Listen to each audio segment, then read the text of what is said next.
El 5 de marzo de 2022, el Estadio Corregidora de Querétaro se convirtió en el epicentro de uno de los episodios más oscuros en la historia del fútbol mexicano. Lo que debía ser un encuentro deportivo entre Querétaro FC y Atlas FC se transformó en una batalla campal que dejó cicatrices imborrables en jugadores, aficionados y en el propio deporte nacional. Para comprender la magnitud de lo ocurrido, es esencial remontarnos a los antecedentes que alimentaron la rivalidad entre ambas aficiones. En 2007, durante el torneo Clausura, Atlas venció 2-0 a Querétaro en el Estadio Jalisco, resultado que condenó a los Gallos Blancos al descenso. Este hecho sembró una animosidad latente entre las hinchadas de ambos equipos. Años más tarde, en 2010, ya con Querétaro de regreso en la primera división, se registraron enfrentamientos en el Estadio Corregidora, donde los seguidores de Atlas superaron en número a los locales, exacerbando aún más la tensión entre ambas parcialidades. El 5 de marzo de 2022, las gradas del Estadio Corregidora estaban colmadas de aficionados ansiosos por presenciar el duelo entre Querétaro y Atlas, correspondiente a la 9ª jornada del torneo Clausura. El ambiente, cargado de pasión y rivalidad, presagiaba una jornada intensa. Sin embargo, nadie imaginaba que esa tarde se convertiría en una pesadilla. A las 17 horas, el árbitro dio inicio al partido. Desde el comienzo, se percibía una tensión inusual en las gradas. Los cánticos y consignas de ambas aficiones resonaban con una intensidad que iba más allá de la mera competencia deportiva. En el minuto 28, Julio César Furch adelantó a Atlas en el marcador, aumentando la presión sobre el equipo local y, por ende, sobre sus seguidores. Conforme avanzaba el encuentro, la tensión en las tribunas se hacía más palpable. En el minuto 57, comenzaron los primeros indicios de confrontación entre aficionados de ambos equipos. La seguridad del estadio, insuficiente y mal coordinada, se vio rápidamente rebasada por la magnitud de los altercados. Para el minuto 63, la situación era insostenible. Grupos de individuos burlaron las vallas de seguridad e invadieron el terreno de juego, buscando refugio o, en algunos casos, continuar las agresiones. Las imágenes que circularon en redes sociales y medios de comunicación mostraban escenas dantescas. Personas siendo golpeadas, pateadas, arrastradas y despojadas de sus pertenencias y vestimentas. Familias enteras, incluyendo niños, corrían despavoridas buscando una salida segura en medio del caos. La violencia desatada no distinguía entre culpables e inocentes. Cualquiera podía convertirse en víctima. Los jugadores, atónitos ante lo que ocurría, fueron evacuados a los vestuarios. Mientras tanto, en las tribunas y el campo, la violencia continuaba sin que las autoridades pudieran contenerla. La falta de una respuesta efectiva por parte de las fuerzas de seguridad permitió que la barbarie se prolongara durante largos minutos, que parecieron eternos para quienes estaban atrapados en el estadio. Las autoridades estatales informaron oficialmente de 26 personas lesionadas, 3 de ellas de gravedad. Sin embargo, la magnitud de las agresiones y la crudeza de las imágenes llevaron a muchos a cuestionar la veracidad de estas cifras. Testigos presenciales y algunos medios de comunicación sugirieron que podría haber habido víctimas mortales, aunque estas versiones nunca fueron confirmadas oficialmente. La tragedia del Estadio Corregidora evidenció las profundas fallas en la organización y seguridad de los eventos deportivos en México. La insuficiencia de protocolos de seguridad, la falta de coordinación entre las autoridades y la permisividad hacia grupos violentos conocidos como barras fueron factores que confluyeron para desencadenar este desastre.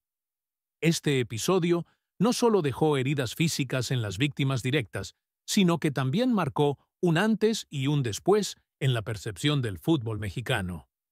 La afición, que siempre había visto el estadio como un lugar de esparcimiento y pasión, comenzó a cuestionarse si valía la pena exponerse a tales riesgos. Familias enteras dejaron de asistir a los partidos, temerosas de que la violencia pudiera repetirse. Las repercusiones de esta tragedia se extendieron más allá de las fronteras mexicanas. Organismos internacionales, como la FIFA, expresaron su preocupación y exigieron medidas contundentes para garantizar la seguridad en los estadios. La imagen de México como anfitrión de eventos deportivos quedó seriamente comprometida, obligando a las autoridades a replantear sus estrategias y políticas en materia de seguridad deportiva.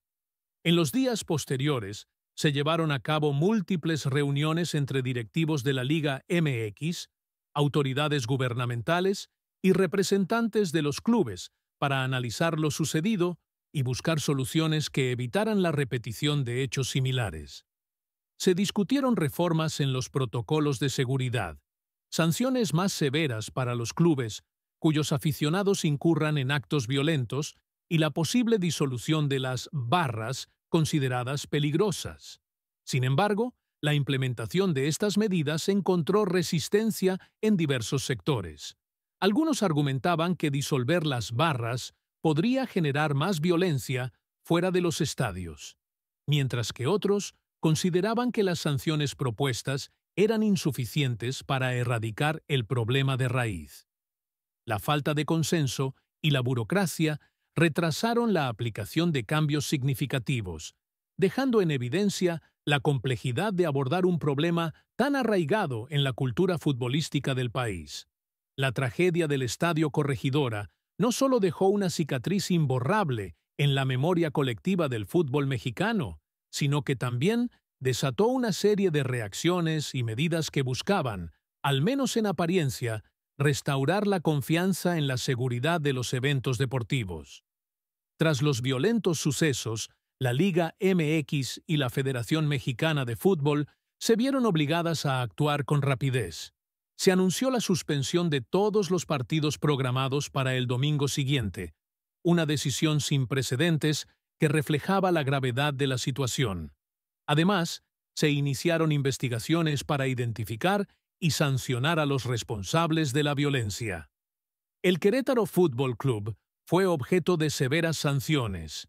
Se le prohibió jugar con público en su estadio durante un año, y sus grupos de animación, conocidos como barras, fueron vetados por 3 años.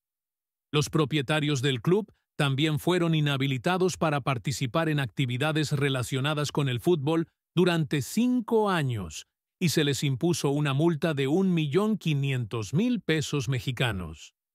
Además, se ordenó la venta del equipo, que regresó temporalmente a manos de sus antiguos dueños, el Grupo Caliente, con la obligación de venderlo antes de finalizar el año.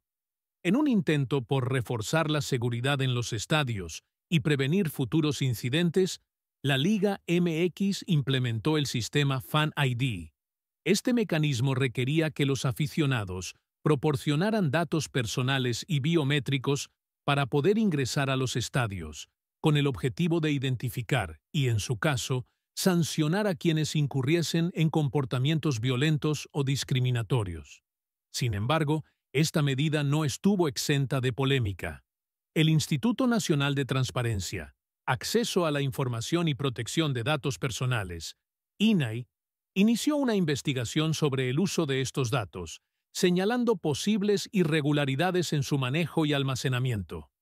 La preocupación por la privacidad y la protección de la información sensible de los aficionados puso en entredicho la eficacia y legalidad del Fan ID, generando un debate sobre la delgada línea entre seguridad y derechos individuales. A pesar de las sanciones y la implementación de nuevas medidas de seguridad, la violencia en los estadios mexicanos no desapareció. En diciembre de 2024, el Club Guadalajara fue sancionado con un partido de veto y una multa económica tras un incidente en el que un aficionado del Atlas fue agredido con una navaja en el estadio Akron. Aunque posteriormente la sanción fue parcialmente revocada, permitiendo la asistencia de un número limitado de espectadores, el episodio evidenció que las raíces de la violencia en el fútbol mexicano eran más profundas y difíciles de erradicar de lo que se pensaba.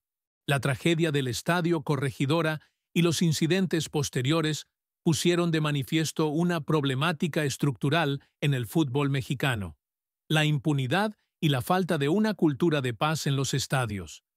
Aunque se tomaron medidas para sancionar a los responsables y prevenir futuros actos violentos, la recurrencia de estos hechos sugiere que las soluciones implementadas fueron insuficientes o mal ejecutadas. La relación entre los clubes y sus grupos de animación, la eficacia de las fuerzas de seguridad, la responsabilidad de las autoridades deportivas y gubernamentales y la educación de los aficionados son aspectos que requieren una revisión profunda. Solo a través de un esfuerzo conjunto y sostenido se podrá aspirar a erradicar la violencia de los estadios y devolver al fútbol su esencia como espacio de sana competencia y convivencia. Tras los violentos sucesos en el estadio La Corregidora, las repercusiones no se hicieron esperar. La Liga MX y la Federación Mexicana de Fútbol, FMF, tomaron medidas drásticas. El Querétaro FC fue obligado a jugar a puerta cerrada durante un año. Sus barras bravas fueron vetadas por 3 años y los propietarios del club fueron inhabilitados por 5 años. Además, se implementaron sistemas de reconocimiento facial y el Fan ID para reforzar la seguridad en los estadios. Sin embargo, la implementación del Fan ID no estuvo exenta de controversias. El Instituto Nacional de Transparencia, Acceso a la Información y Protección de Datos Personales, INAI, inició una investigación sobre el uso de datos biométricos de los aficionados, cuestionando la transparencia y seguridad en el manejo de esta información. La tragedia también dejó una profunda huella en la comunidad futbolística y en la sociedad mexicana en general. Aficionados de distintos equipos se unieron en muestras de solidaridad, abogando por la erradicación de la violencia en el deporte. Clubes como Chivas y América tomaron medidas para prohibir la entrada de sus barras en partidos clave, buscando promover un ambiente más seguro y familiar en los estadios. Hoy, a 3 años de aquel fatídico día, el fútbol mexicano continúa su camino hacia la recuperación. Las medidas implementadas han sido objeto de debate, pero reflejan un esfuerzo conjunto por transformar el deporte y garantizar la seguridad de todos los aficionados. La tragedia del Estadio La Corregidora permanece en la memoria colectiva como un recordatorio de la importancia de la paz y el respeto en el fútbol, y como un impulso para construir un futuro donde la pasión por el deporte no se vea empañada por la violencia.